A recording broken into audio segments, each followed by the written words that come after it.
Assalamualaikum warahmatullahi wabarakatuh. Di video kali ini saya ingin share mengenai hal apa saja yang mempengaruhi pertumbuhan ikan nila dalam berbudidaya ya.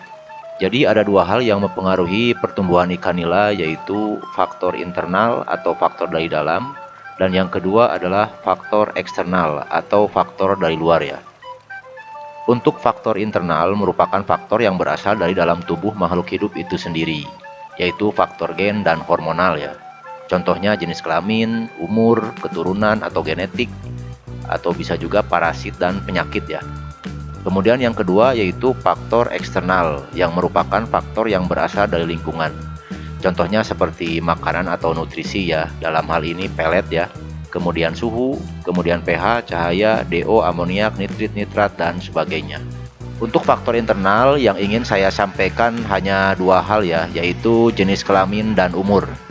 Untuk faktor jenis kelamin sudah terbukti jantan akan lebih cepat pertumbuhannya dibanding betina. Dalam Journal of Aquaculture Management and Technology, menurut Arianto et al. Tahun 2010, perbedaan pertumbuhan bobot tersebut dipengaruhi oleh karakteristik organ reproduksi. Kematangan gonad pada betina berlangsung lebih lama dibandingkan jantan. Kemudian energi yang dihasilkan oleh metabolisme tidak semua digunakan untuk pertumbuhan badan, tetapi juga digunakan untuk pematangan gonad ya.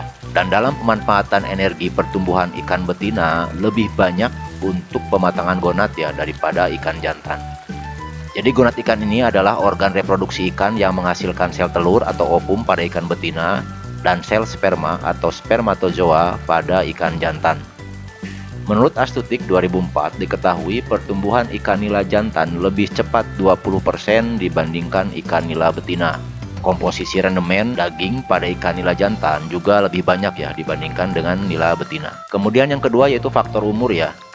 Menurut Dunham 2004, perbedaan umur atau pertambahan umur mempengaruhi pertumbuhan ikan yang dipelihara. Laju pertumbuhan organisme sangat tergantung umur organisme itu sendiri ya. Laju pertumbuhan organisme berkurang atau melambat dengan makin bertambahnya umur ya. Untuk fase matang gonad ikan nila antara usia 5-6 bulan. Pada saat fase dewasa atau matang gonad, energi dimanfaatkan untuk pemeliharaan dan hanya sedikit untuk pertumbuhan.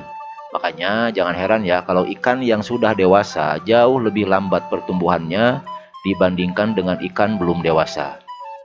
Pastikan kalau Anda mau beli bibit maksimal usia dari larva itu 3 bulan ya, agar pertumbuhannya cepat.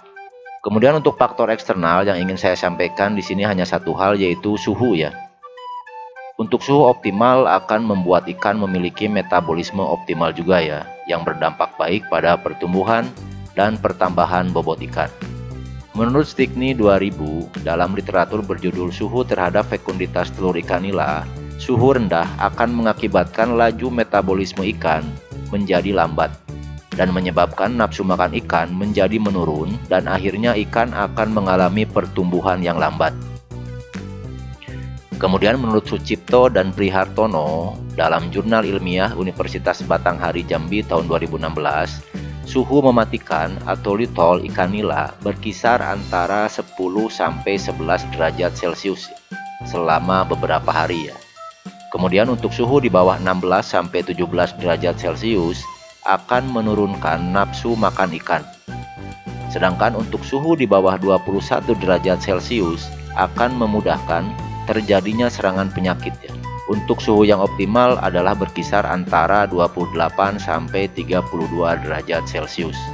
Jadi untuk membandingkan pertumbuhan antara pembudidaya yang satu dengan lainnya, pastikan dulu faktor internal dan faktor eksternalnya sama ya, sehingga kita bisa menganalisa apa yang salah dalam perlakuan budidaya kita.